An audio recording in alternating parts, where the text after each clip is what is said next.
Hello, welcome back to the channel.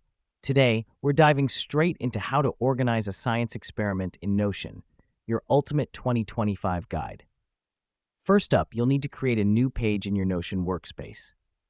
That's as simple as clicking the plus new page button on the left-hand sidebar. This is crucial because it's where we'll house all your experiment details, notes, and observations. Now that we've done that, let's set up some categories. You can do this by creating a table. Tables in Notion are fantastic because they allow you to segment your information easily. Add columns for your hypothesis, variables, materials, procedure, and results. This helps us keep our experiment organized and easy to navigate. The reason we do this is to avoid confusion later on, especially if you're running multiple experiments at once. It's always good to have your information neatly sorted and accessible.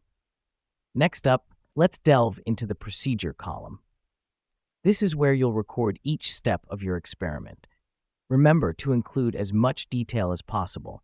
This is important as it gives you a clear roadmap to follow during your experiment and ensures you don't miss out on any vital steps.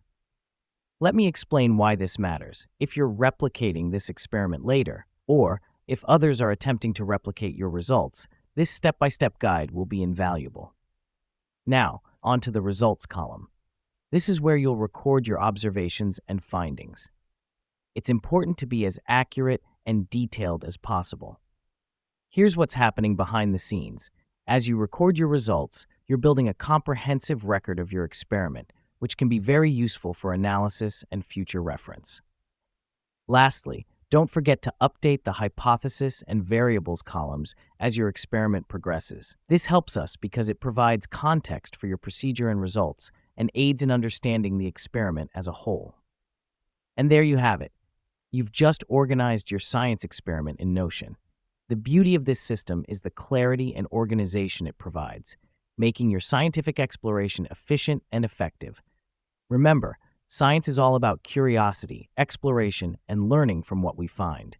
So keep experimenting, keep organizing, and most importantly, keep discovering. Thanks for tuning in today, and we'll see you in the next video.